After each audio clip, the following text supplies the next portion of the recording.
स्वागत है आप सभी का एक श्वागो क्लासेस के यूट्यूब चैनल पर। मैं 6 में आप सभी के लिए डेली एमसीक्यूज लेकर के आती हूं जो कि आपके करंट अफेयर्स से संबंधित होते हैं। तो आज के 15 प्रश्नों की 13 जनवरी के 15 प्रश्नों की जो सीरीज है उसमें से पहले प्रश्न की तरफ हम चलते हैं और पहला प्रश्न कौन सा है वो देखते हैं।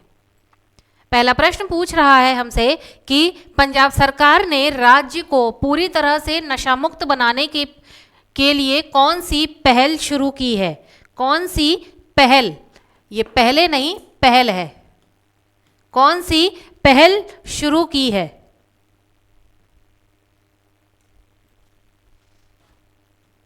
पहल, और किस लिए की गई है? ये पूर्ण रूप से नशा मुक्त करने के लिए, पंजाब को पूर्ण रूप से नशा मुक्त करने के लिए पहल शुरू करी गई है। वो की गई है होप इनिशिएटिव।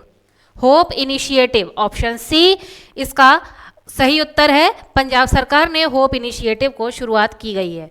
इसके बाद दूसरा, किस राज्य ने बाघ अभ्यारण्यों के लिए बाघ सुरक्षा गठन को मंजूरी दी है? तो किस लिए दी गई है? बाघ अभ्यारण्यों को दी गई है, टाइगर रिजर्व्स को दी गई है और बाघ सुरक्षा बल के गठन को दिया गया है। इसके लिए बाघ नहीं, ये बाघ है। बाघ सुरक्षा बल के गठन को मंजूरी दी गई है। तो ऑप्शन सी जो है वो इसका सही उत्तर है। अरुणाचल प्रदेश ने इसको मंजूरी प्रदान की गई है। और यदि सीएम मैं आपसे पूछूं तो कौन है? वो है पेमा खांडू। पेमा खांडू जो है वो यहाँ के चीफ मिनिस्टर हैं।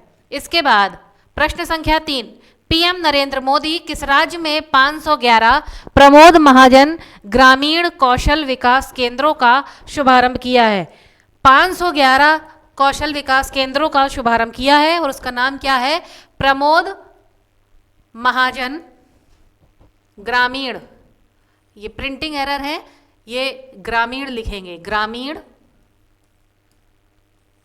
कौशल्य विकास केंद्र, कौशल्य विकास केंद्र। और ये प्रमोद महाजन जो थे वो कहाँ के थे? ये महाराष्ट्र के सीएम रह चुके थे। तो नाम से ही पता चल रहा है कि ये जो विकास केंद्र है वो कहाँ पे शुरू किया गया है? महाराष्ट्र में। और कब शुरू किया गया है अगर तारीख पूछी जाए तो 19 अक्टूबर को, अभी हाल में ही 19 अक्टूबर को यह शुभारंभ किया गया है। और अगर महाराष्ट्र के सीएम का नाम पूछा जाए, सीएम कौन है? तो वो हैं एकनाथ शिंदे। एकनाथ शिंदे जो है वो यहाँ के महाराष्ट्र के सीएम है। और कौशल्य विकास केंद्र जो है ये स्किल डेवलपमेंट के लिए, स्किल डेवलपमेंट के लिए इसकी शुरुआत की गई है।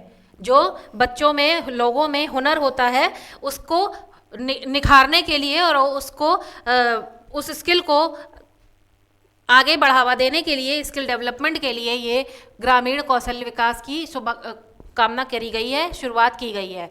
इसके बाद प्रश्न संख्या 4 पूछ रहा है, मिशन चंद्रयान 3 पर गतिविधि आधारित वेब पोर्टल अपना चंद्रयान किसने लॉन्च किया है?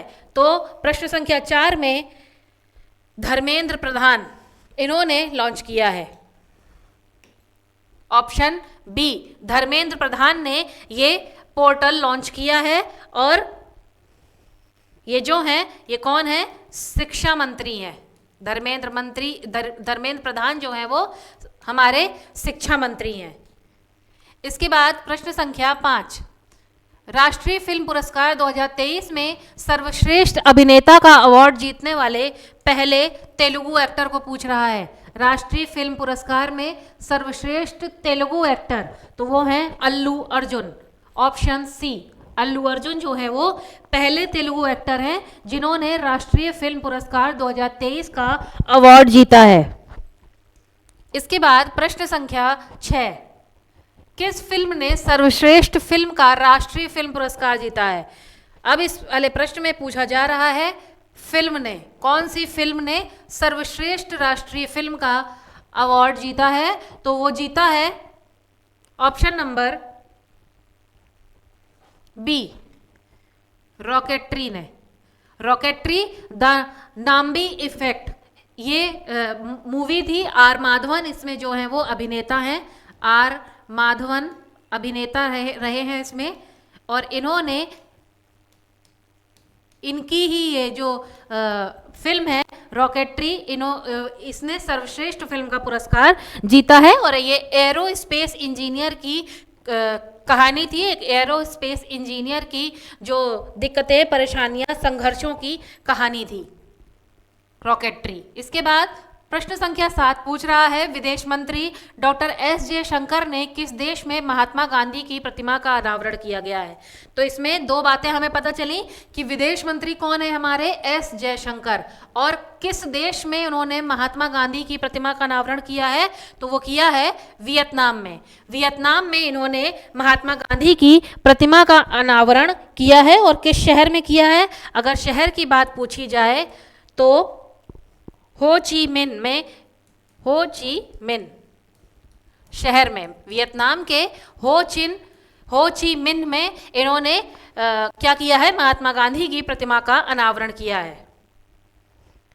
अगर यहाँ की राजधानी पूछी जाए, वियतनाम की राजधानी, तो वो कौन सी है, हनोई। हनोई जो है वो यहाँ की वियतनाम की राजधानी है।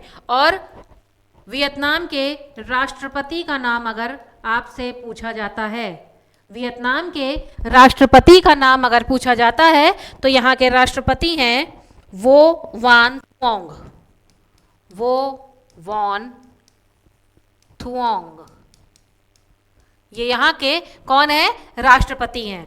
इसके बाद प्रश्न संख्या 8, रक्षा मंत्रालय ने आईएनएस ब्यास के मिड लाइफ अपग्रेड के लिए किसके साथ समझौता किया है।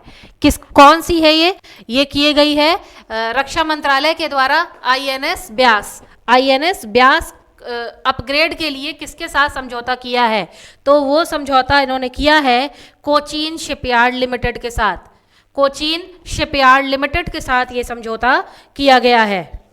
और ये जो आईएनएस ब्यास है वो ब्यास नदी के नाम पर इसका नाम रखा गया है, क्योंकि ये उसी के ऊपर इसका क्या किया गया था, एक्सपेरिमेंट किया गया था। प्रश्न संख्या 9, हाल में ही विदेश मंत्री एस जयशंकर ने किस देश में रविंद्रनाथ टैगोर की प्रतिमा का अनावरण किया है। रविंद्रनाथ टैगोर की प्रतिमा का अनावरण इन्होंने कहाँ किया है, वियतनाम में ही किया है। गांधी जी की प्रतिमा का भी और रविंद्रनाथ टैगोर की प्रतिमा का भी इन्होंने अनावरण किया है। और कहाँ किया है, वाक निन शहर में, वाक निन में। यदि वियतनाम के शहर का नाम पूछा जाए तो वाक निन शहर, वाक निन में इन्होंने क्या किया है, प्रतिमा का अनावरण किया है। और रविंद्रनाथ टैगोर कौन थे, इन्हें ये भारतीय साहित्यकार थे और इन्हें क्या मिला था, इन्हें 1913 में नोबेल पुरस्कार साहित्य के क्षेत्र में मिला, क्षेत्र में। और ये पहले भारतीय थे जिन्हें नोबेल पुरस्कार कब मिला था, साहित्य के क्षेत्र में मिला था 1913 में नोबेल पुरस्कार मिला। इस तरीके आप अपनी पीडीएफ में नोट कर लेंगे। इसके बाद प्रश्न संख्या 10, इजराइल में फंसे भारतीयों को वापस लाने के लिए चलाए गए अभियान को क्या नाम दिया गया है। जो अभी इजराइल में जो युद्ध हमले हुए हैं उसमें जो भारतीय फंसे हैं, इजराइल और यूक्रेन के बीच में आपने देखा होगा हमले हुए हैं, और वहाँ पर क्या हुआ है, कुछ भारतीय फंस गए थे हमारे देश के, तो उनको वापस भारत बुलाने के लिए कौन सा ऑपरेशन चलाया गया था, वो ऑपरेशन चलाया गया है ऑपरेशन अजय। ऑपरेशन अजय, ये ऑपरेशन चलाया गया है इजराइल से भारत लाने के लिए भारतीयों को। इसके बाद विश्व एथलेटिक्स ने इस वर्ष के एथलीट ऑफ द ईयर के लिए किसको नामित किया है। कौन सा पूछा गया है, athlete of the year. Athlete of the year के लिए किसको नॉमिनेट किया है, तो मुरली श्रीशंकर को, ऑप्शन डी, मुरली श्रीशंकर को नॉमिनेट किया गया है। और ये किस लिए किया गया है, लंबी कूद के लिए। लंबी कूद, एथलेटिक्स में लंबी कूद का एक आयोजन किया जाता है, खेल खेला जाता है, तो मुरली श्रीशंकर को एथलीट ऑफ द ईयर का अवार्ड दिया गया है। इसके बाद प्रश्न संख्या 12, फोर्ब्स की बेस्ट एम्प्लॉयर्स 2023 की लिस्ट में शामिल एकमात्र भारतीय पीएसयू कंपनी कौन सी है? एकमात्र पीएसयू कंपनी पूछा गया है तो वो है एनटीपीसी। एनटीपीसी जो है वो एकमात्र कंपनी है जो कैसी है, वर्ल्ड की बेस्ट एम्प्लॉयर्स कंपनी 2023 का इसने अवार्ड जीता है। और एनटीपीसी में क्या होता है, ये बिजली बनाती है, थर्मल पावर पॉइंट है इसका पूरा नाम अगर पूछा जाए तो, नेशनल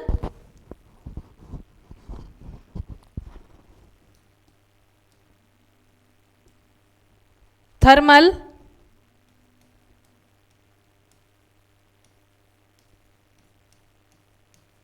कॉरपोरेशन।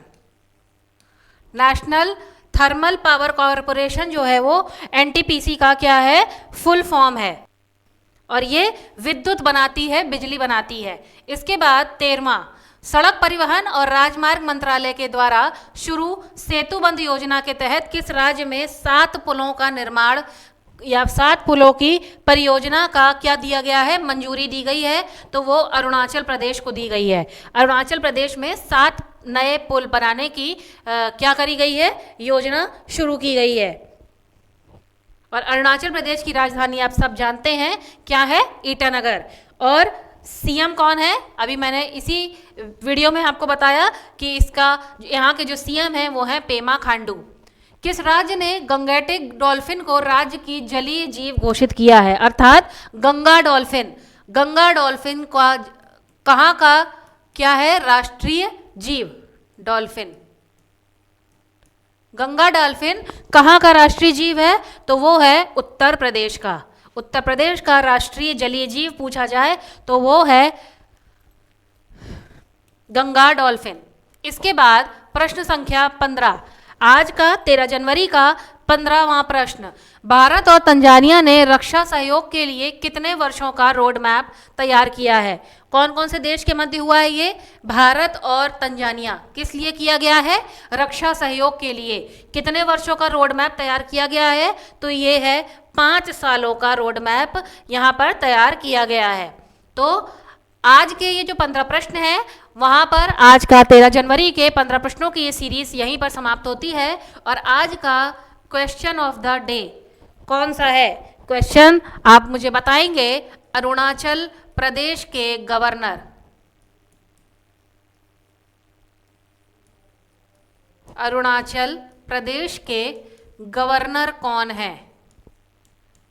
इसका उत्तर आप मुझे कमेंट के माध्यम से देंगे। आशा है आज का 13 जनवरी का ये सेशन आपको पसंद आया होगा। मिलेंगे अगले नए सेशन के संग नए दिन में। आप जुड़े रहिए इक्ष्वाकु क्लासेस के साथ और इस चैनल को लाइक, शेयर और सब्सक्राइब करते रहे, जिससे सभी को करंट अफेयर्स की इस सीरीज का लाभ मिलता रहे। धन्यवाद।